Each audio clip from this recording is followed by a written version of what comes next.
The live TV, सच सबसे आगे। दोस्तों, मैं बात हफीज हूं। अमेरिका के काउंसिल में जो बयान आया है, जो एक वहां के सदस्य ने पूरे भरे काउंसिल में बयान दिया है मोदी सरकार को लेके, नरेंद्र मोदी जी को लेके, और जो शब्दों का चयन वहां किया गया है उसको अगर आप सुनेंगे तो आपको समझ में आ जाएगा कि वाकई में भारतीय जनता पार्टी की सरकार 2014 में जब से बनी है, अंतर्राष्ट्रीय स्तर पर कई तरह के सवाल हमारे ऊपर खड़े होने लगे हैं और हर जगह थू-थू हो रही है, ना कि कोई डंका बज रहा है। जो आपसे कहते हैं कि डंका बज रहा है, उनको ये वीडियो जरूर दिखाइएगा जो अमेरिका के एक बड़े काउंसिल के एक बड़े सदस्य का बयान है। अमेरिका की मतलब इतिहास के अंदर ऐसा बयान भारत की सरकार को लेके कभी नहीं दिया गया होगा और भारतीयों को लेके नहीं दिया गया है। ये सीधा सीधा बीजेपी की सरकार को लेके दिया है और जो बयान दिया है मैं आपको सुनाऊंगा, आपको दिखाऊंगा, आपके होश उड़ जाएंगे कि हमारी मीडिया ने इस पर चर्चा भी नहीं की, हम लोगों ने इस पर कोई बात भी नहीं सुनी कि मोदी सरकार को लेके क्या कह रही हैं वहां की सदस्य उस काउंसिल की। और वो काउंसिल जो न्यू जर्सी में अमेरिका के, वहां क्या कुछ कहा गया है मोदी सरकार को लेके।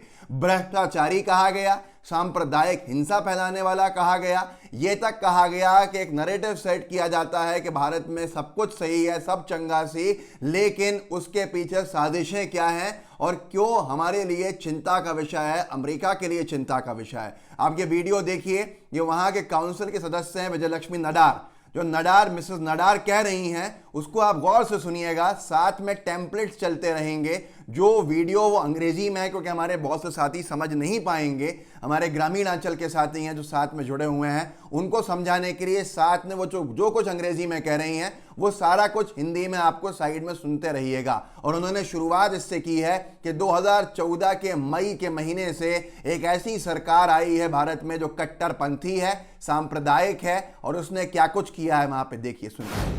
India has been taken over by an extremist authoritarian regime headed by Prime Minister Narendra Modi since May 2014.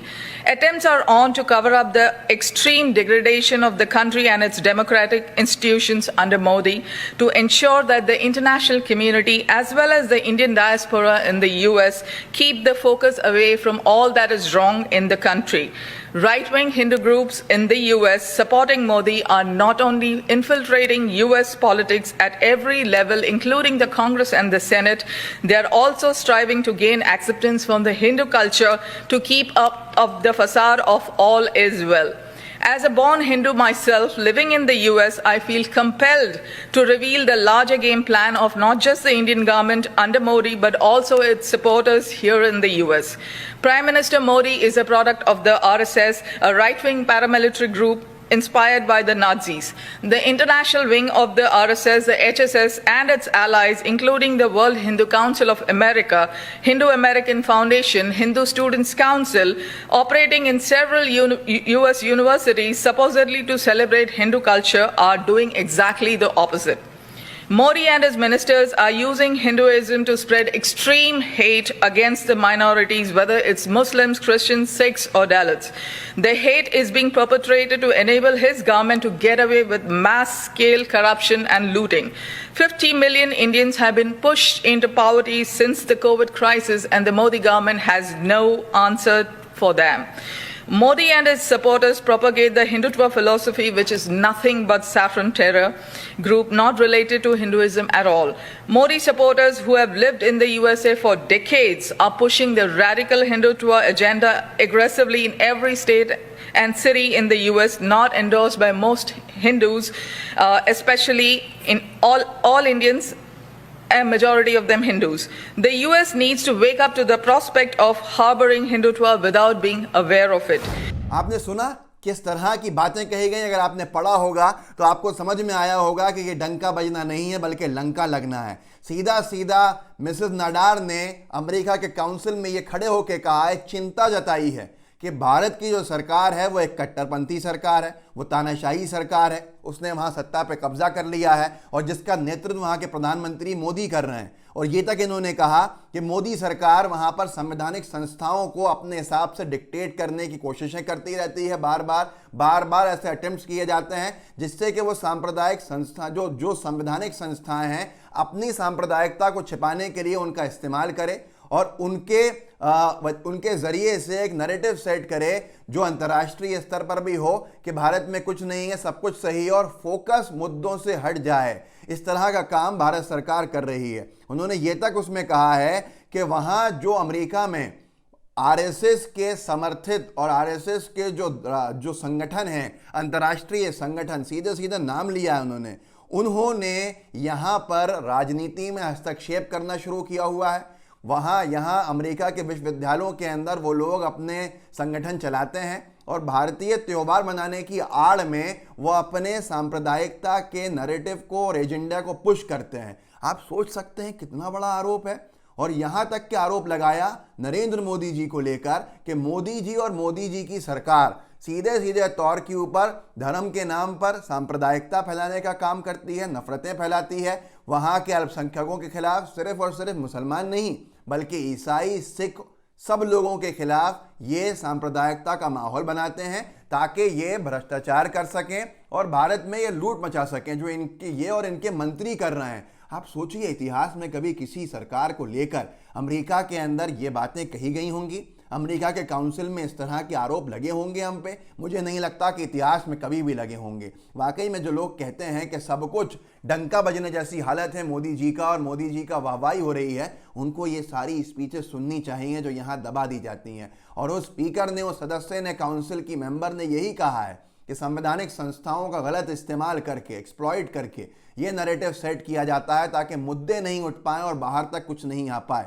उसने तो ये तक कह दिया कि ये मैं खुद, क्योंकि उन्होंने कहा मैं खुद हिंदू हूं लेकिन अमरीकी हूं, अमेरिका में पली बड़ी हूं, अमेरिका में पैदा हुई हूं, मैं मजबूर हूं एक्सपोज करने के ऊपर, बेनकाब करने के लिए ऐसे सरकार का ऐसा एजेंडा जो कि कुछ नहीं है, जो सिर्फ हिंदू धर्म के नाम पर राजनीति करते हैं हिंदुत्व की, जिससे हिंदुओं का लेना देना है ही नहीं कुछ भी, और वो हिंदुइज्म नहीं है जो वो लोग कर रहे हैं।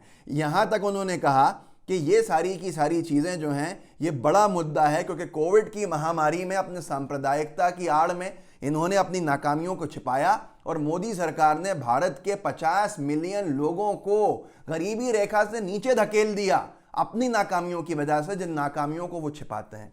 आप खुद बताइए कितने बड़े आरोप हैं, कितना बड़ा मामला है, कितनी बड़ी बात है, और सब चुप हैं। विदेश मंत्रालय चुप है, यहाँ तक कि गोदी मीडिया तो आप कह ही नहीं सकते कि वो कुछ बोलेगी, आप उससे कोई अपेक्षा ही नहीं कर सकते। लेकिन मैं फिर कहूँगा, भारत के इतिहास में ऐसा दौर कभी नहीं आया होगा कि अंतर्राष्ट्रीय स्तर के ऊपर कभी कनाडा की पार्लियामेंट में हमारी मोदी सरकार की बुराइयां होती हैं, तो कभी किसी और ऑस्ट्रेलिया के किसी अखबार में लिखा जाता है कि नरेंद्र मोदी जी की सरकार पूरी तरह से नाकाम हो गई, या फिर अमेरिका के इस काउंसिल की ये रिपोर्ट के अंदर की काउंसिल के जो चर्चा चल रही है उसमें यह कहा जाता है कि वो भारत में एक ऐसी सरकार ने सत्ता पे कब्जा कर लिया है जो कि सांप्रदायिक है, जो कि तानाशाही रवैये के साथ है, जो कि लोगों को बांट रही है वहाँ पर, और उसका नेतृत्व मोदी जी कर रहे हैं वहाँ भारत के अंदर। ये चिंता का विषय है। चिंता का विषय इसलिए भी है क्योंकि अमेरिका के पास, अमेरिका की सरकार के पास सैंक्शंस लगाने के अधिकार भी होते हैं, और उसी चक्कर के अंदर आपको याद होगा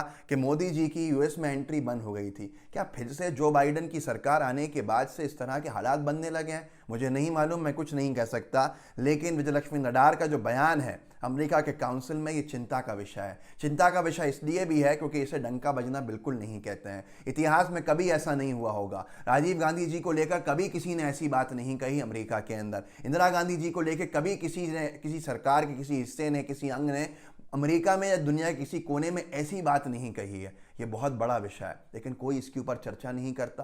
कहा यह जाता है कि डंका बज रहा है, लेकिन क्या आपको लगता है अभी भी हम चिंता नहीं करें? क्या आपको लगता है कि अभी भी अंतर्राष्ट्रीय स्तर पर थू-थू नहीं हो रही है? जो बोलेगा जेल में डाल दिया जाएगा, मैं बोल रहा हूँ जेल में डाल दिया जाऊंगा। ये किस तरह के भारत की हम कल्पना करने लगे हैं? हम वीरदास की बातों को लेकर जो हम गुस्से में आते हैं तो वो उनकी बातों पे कहीं ना कहीं मोहर लगाती हैं ये बातें, कि वाकई में बहुत बड़ा एक विषय है कि अंतर्राष्ट्रीय स्तर पर जगह जगह हमें हमारी सरकार की वजह से बदनामी झेलनी पड़ती है। मोदी सरकार की नीतियों की नाकामियाँ ये अमेरिका के काउंसिल में चर्चा का विषय बन जाए, इससे बड़ी नाकामी हमारी क्या होगी? और ये कहा जाए वहाँ के सदस्य के द्वारा कि ये अपनी नाकामियों को छिपाने के लिए एक नया नैरेटिव पुश करते हैं धर्म के नाम पर कि सब कुछ सही है। ये बहुत बड़ा विषय है अपने आप में, जिसको लेकर हर किसी को चिंता करनी चाहिए। इस वीडियो को आगे बढ़ाना आपका काम है, क्योंकि कोई और नहीं बढ़ाएगा। जब कोई नेता यहाँ बोलते हैं तो उनके ऊपर आरोप लगा दिया जाता है देशद्रोह का। क्या वो अमेरिका के काउंसिल के सदस्य के ऊपर इस तरह के आरोप लगाएगी मोदी सरकार? नहीं लगा सकती है। आप सच को एक हद तक छिपा सकते हैं, लेकिन जब सच 7 समंदर पार करके बोलता है तो फिर बहुत बड़ा विषय बन जाता है, क्योंकि ये विषय अंतर्राष्ट्रीय हो जाता है। हमारे लिए चिंता का विषय इसलिए होता है कि हमसे बिजनेस करने में बहुत से लोग पीछे हट जाते हैं, हमारे यहाँ पर इन्वेस्ट करने से बहुत से लोग पीछे हट जाते हैं, और ओवरऑल उसका नुकसान हमारे देश की जनता को उठाना पड़ता है। इस वीडियो को आप व्हाट्सएप पे शेयर कर सकते हैं, साथ में लाइव टीवी को सब्सक्राइब भी ज़रूर कीजिएगा और बेल आइकन भी ज़रूर दबाइएगा, क्योंकि ये बहुत बड़ा विषय है जिसको दबा दिया गया है। और एक बार नहीं कहा इस काउंसिल की मेंबर ने, कई बार इस तरह की बातें कही हैं जो हमको आज तक नहीं दिखी हैं। तो इसको आगे बढ़ाइए, इसको पुश कीजिए ताकि लोग जागरूक हों। जय हिंद, जय भारत। द लाइव टीवी, सच सबसे आगे।